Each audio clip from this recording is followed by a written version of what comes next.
The other day, I was thirsty. I turned on the water tap and had a drink. My name's David Woodall with the United Church of Canada and the Emsdale Pastoral Charge. I turned on the water and I had a drink. It is such an ordinary thing for us to do. But in many parts of the world, I couldn't do that. You couldn't do that because water is not abundant everywhere. A Samaritan woman came to draw water, and Jesus said to her, "Give me a drink." His disciples had gone to the city to buy food. The Samaritan woman said to him, "How is it that you, a Jew, ask a drink of me, a woman of Samaria?" Jews do not share things in common with Samaritans. Water is not abundant everywhere. It turns out if you were to drink absolutely nothing, after 3 days you would die. I think about water in terms of conservation, in terms of responsible use, in terms of clarity. We should not be dipping our hands into running streams and drinking the water right from that flowing stream. I also think about water in terms of the symbolism it provides. We emerge from the waters of the womb. We are bathed in water.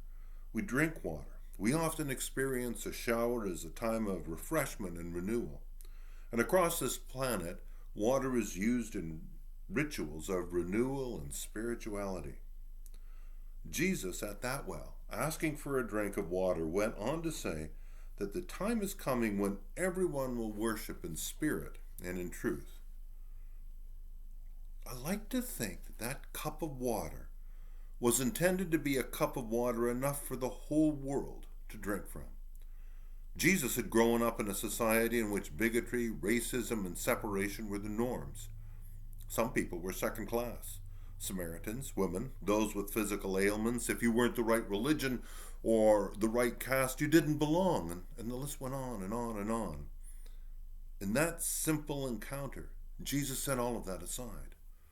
This life that Jesus spoke about, that we have caught glimpses of, is for the whole world, not just for a selected few. Each of us is invited to drink from that same cup and then to share that cup of water with others. James, who may have been the brother of Jesus, Mary may not have been a virgin for her whole life. That's one of the ideas we use to isolate and separate people. James wrote one of the most powerful letters you can find in the Bible. He said, "Be doers of the word and not merely hearers who deceive themselves. If any think they are religious and don't bridle their tongues but deceive their hearts, their religion is worthless. Religion that is pure and undefiled before God is this: to care for orphans and widows in their distress, and to keep oneself unstained by the world."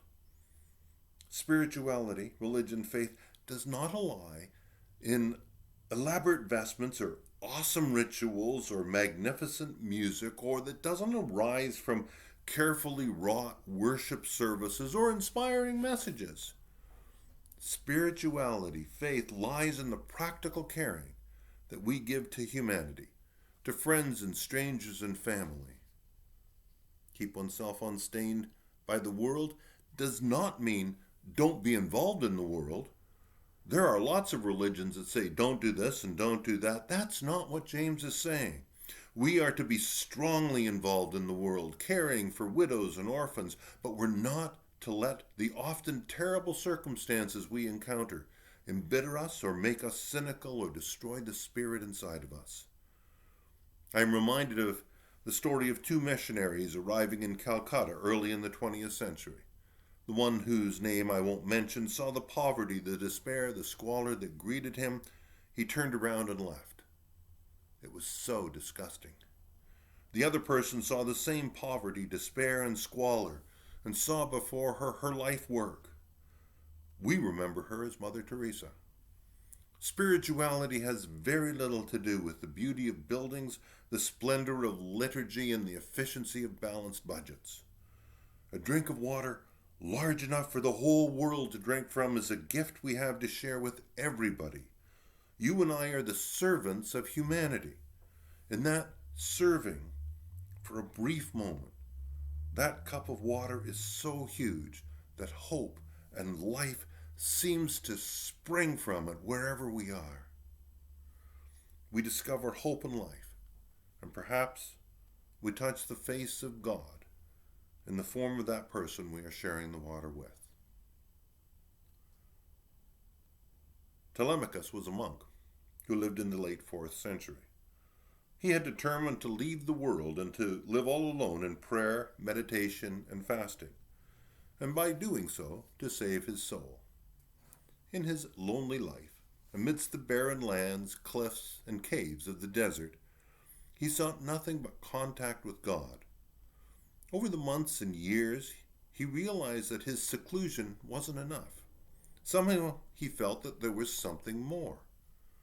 One day he rose from his knees.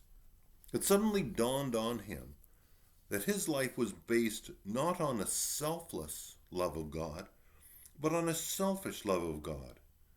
It came to him that if he was to serve God, then he must serve people, that the desert was no place for a Christian to live, that the cities were full of need.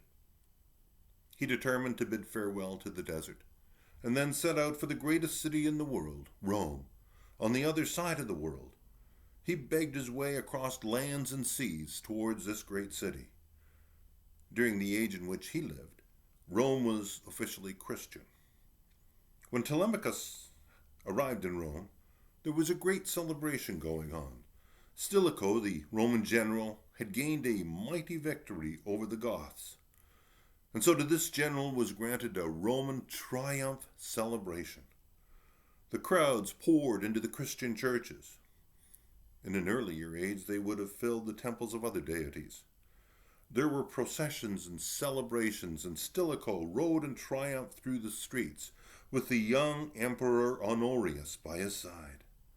And then the gladiator games began. The arena, blood sport of the Romans for 1,000 years. At that time, Christians were no longer thrown to the lions, but still, those captured in war had to fight and kill each other in order to make a Roman holiday for the populace. People roared with bloodlust as the gladiators fought. Telemachus found his way to the arena. There were 80,000 people there that day. The chariot races were ending, and there was a tenseness in the crowd as the gladiators prepared to fight. Into the arena they came with their greeting, "Hail, Caesar! We who are about to die salute you." And the fight was on, and Telemachus was appalled. Men for whom Christ had died were killing each other to amuse an allegedly Christian populace. He leapt the barrier onto the floor of the Colosseum. He was in between the gladiators, and for a moment they stopped. "Let the games go on," roared the crowd. They pushed the old man aside. He was still in his hermit's robes. Again he came between them. The crowd began to hurl stones at him. They urged the gladiators to kill him and get him out of the way. The commander of the games gave an order. The gladiator's sword rode and flashed, and Telemachus lay dead. Suddenly a great hush came over the crowd. Silence descended. They were shocked that a holy man should have been killed in such a way. There were glances at each other, a deep nervousness. On that day came a grim mass realization of what this killing in the arena really was. The games ended abruptly that day, and they never began again. Telemachus, by dying, had ended them. A cup of water large enough for the whole world to drink from. And we are the ones who bring to people that cup of water. We're the servants of humanity because for a brief moment we have touched our own spirituality, our own humanity. We often don't realize how even a momentary encounter with spirituality can change the world. We often don't realize how resilient spirituality is. A tough love, a strong faith is something that changes the world. It changes individuals. It's something we can rely on to get us through life, through the good times and all the awful things that come our way. Spirituality is unrelenting in its love and uncompromising in its call to do what is good and courageous in the face of evil. A spirituality for our time leads us into effective involvement in the world, justice and liberation, growth and nurture. Spirituality, God, leads us into an involvement that zeroes in someplace. It's not just a general term, it's specific.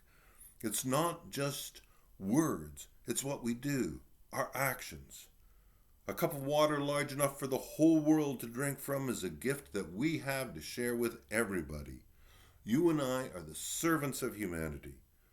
We often have no idea what even one small drop of water shared by us will do. That cup of water is so huge that hope and life seems to spring from it wherever we are. And we discover hope and life, and perhaps we reach out and touch the face of God in the form of that person we're sharing the water with. One small drop of water can change the whole world.